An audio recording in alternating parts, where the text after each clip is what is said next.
Selamat malam Bapak Ibu, saudara-saudara yang Tuhan Yesus kasihi.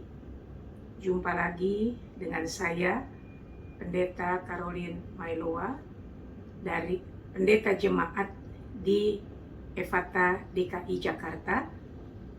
Kita berjumpa di dalam acara Night Call GPIB. Sebelum kita mendengarkan firman Tuhan, mari kita satu di dalam doa. Kita berdoa. Kami membutuhkan kekuatan yang bersumber dari firman-Mu, Bapa. Malam hari ini kami mau membaca, kami mau menemukan kekuatan melalui firman yang akan kami dengar dari pembacaan malam hari ini. Kuasai hati dan pikiran kami dengan Roh-Mu yang kudus, agar firman Tuhan sungguh menjadi kekuatan untuk kami. Berbicaralah Engkau melalui hamba yang sudah Engkau persiapkan ini. Kami anak-anak-Mu rindu untuk mendengar. Amin. Sesuai dengan jadwal pembacaan Sabda Bina Umat, Sabtu 4 Desember 2021, bacaan malam. Kita membuka kitab Injil Lukas pasal 22 ayat Lukas pasal 13 ayat 22 sampai dengan 30 yang berkata kepada kita, kemudian Yesus berjalan keliling dari kota ke kota dan dari desa ke desa sambil mengajar dan meneruskan perjalanannya ke Yerusalem. Dan ada seorang yang berkata kepadanya, Tuhan, sedikit sajakah orang yang diselamatkan? Jawab Yesus kepada orang-orang di situ, berjuanglah untuk masuk melalui pintu yang sesak itu. Sebab aku berkata kepadamu, banyak orang yang berusaha untuk masuk, tetapi tidak dapat. Jika tuan rumah telah bangkit dan telah menutup pintu, kamu akan berdiri di luar dan mengetok-ngetok pintu sambil berkata, Tuan, bukakan kami pintu. Dan ia akan menjawab dan berkata kepadamu, aku tidak tahu dari mana kamu datang. Maka kamu akan berkata, kami telah makan dan minum di hadapanmu, dan engkau telah mengajar di jalan-jalan kota kami. Tetapi ia berkata kepadamu, aku tidak tahu dari mana kamu datang. Enyahlah dari hadapanku, hai kamu sekalian yang melakukan kejahatan. Di sanalah akan terdapat ratap dan retak gigi apabila kamu melihat Abraham dan Ishak dan Yakub dan semua nabi di dalam kerajaan Allah. Tetapi kamu sendiri dicampakkan keluar. Dan orang akan datang dari timur dan dari barat dan dari utara dan selatan. Dan mereka akan duduk makan di dalam kerajaan Allah. Dan sesungguhnya ada orang yang terakhir yang akan menjadi yang terdahulu, dan ada orang yang terdahulu dan akan menjadi orang yang terakhir. Demikian yang menjadi pembacaan Alkitab malam ini.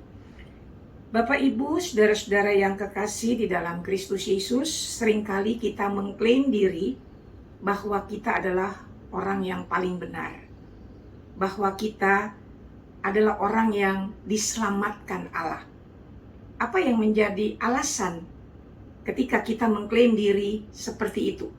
Karena kita mengatakan kita rajin beribadah, kita suka berbuat baik, kita melakukan hal-hal yang kelihatannya memberikan kebahagiaan bagi banyak orang. Sehingga di luar perbuatan-perbuatan tadi kita mengatakan bahwa saya yang paling benar. Saya yang akan diselamatkan. Apa yang kita katakan itu seringkali tanpa kita sadari kita ucapkan sehingga kita menjadi sombong rohani. Apa yang dipertanyakan oleh seorang yang berjumpa dengan Yesus? Tuhan, sedikit sajakah orang yang diselamatkan? Kelihatannya pertanyaan orang ini sama dengan apa yang kita ungkapkan. Kita merasa kita yang paling super di dalam hidup ini, sehingga kita yang diselamatkan. Sementara apa yang menjadi jawaban Yesus? Bukan hanya melalui perbuatan-perbuatan baik yang kita nampakkan dalam kehidupan ini. Bukan hanya ucapan-ucapan yang kelihatannya memperlihatkan kita adalah orang yang bijak, atau juga mungkin aksesoris yang kita gunakan melambangkan kekristenan kita. Bukan itu. Lalu apa yang membuat kita bisa diselamatkan? Yesus menjawab orang-orang di situ, berjuanglah untuk melalui pintu yang sesak. Berjuanglah untuk masuk melalui pintu yang sesak itu, sebab aku berkata kepadamu, banyak orang akan berusaha untuk masuk tetapi tidak akan dapat. Mengapa tidak dapat? Karena mereka berjuang dengan mengandalkan diri mereka sendiri. Mereka berjuang dengan mengandalkan kekuatan mereka sendiri. Bukan itu. Bukan hanya memperlihatkan ucapan-ucapan yang kelihatannya diselamatkan. Perbuatan-perbuatan baik yang berlatar belakangkan supaya dipuji, disanjung, bukan itu. Tapi keselamatan adalah sebuah perjuangan. Perjuangan apa? Melawan diri sendiri. Melawan kesombongan, melawan keangkuhan, melawan rasa tinggi hati. Itu perjuangan. Kenapa disebut perjuangan? Karena kita berjuang untuk mengendalikan diri sendiri. Oleh karena itu Yesus menjawab, berjuanglah untuk masuk melalui pintu yang sesak itu. Banyak orang dengan atributnya berjuang untuk mendapatkan keselamatan. Yesus tidak meminta atribut yang kita miliki, tidak. Tapi Yesus minta hati kita yang diliputi dengan atribut kerajaan Allah. Maksudnya bertutur kata, berperilaku, melakukan segala sesuatu bukan untuk mencari kesombongan. Bukan untuk mencari nama besar, melakukan hal-hal yang baik. Tapi melakukan segala sesuatu yang baik itu untuk memuliakan Allah. Menjawab, meresponi apa yang menjadi kebaikan Allah. Sehingga keselamatan itu bukan hanya milik orang-orang tertentu, tapi milik semua orang yang membuka diri menerima Kristus di dalam kehidupannya. Melakukan yang terbaik dalam ukuran kasih dan kesetiaan Allah. Sehingga kata Yesus, akan datang orang dari timur, dari barat, dari utara, dari selatan. Akan datang semua orang yang punya kerinduan itu untuk bersama-sama makan di dalam kerajaan Allah. Karena itu jangan sombong dulu. Kalau hari ini kita sudah mengenal Yesus dalam hidup ini, jangan sombong dulu.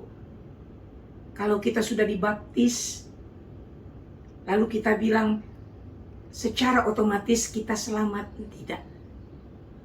Tanda baptisan, metrei, kita milik kepunyaan Allah.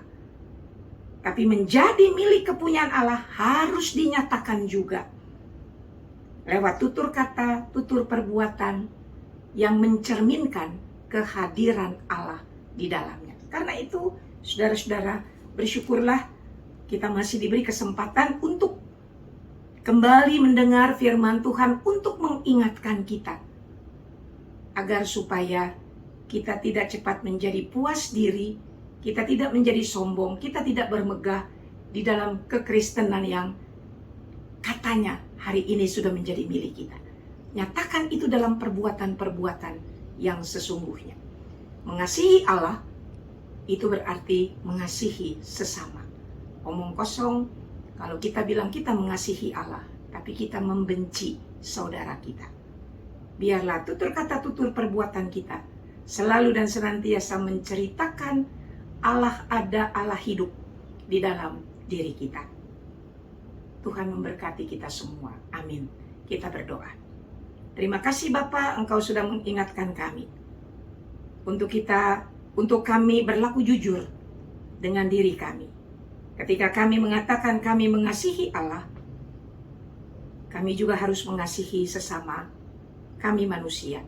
Ajar kami untuk kami peduli terhadap sesama kami. Ajar kami untuk kami dapat memberlakukan semuanya itu bagi kemuliaan nama Engkau sendiri. Terima kasih Bapa. Amin.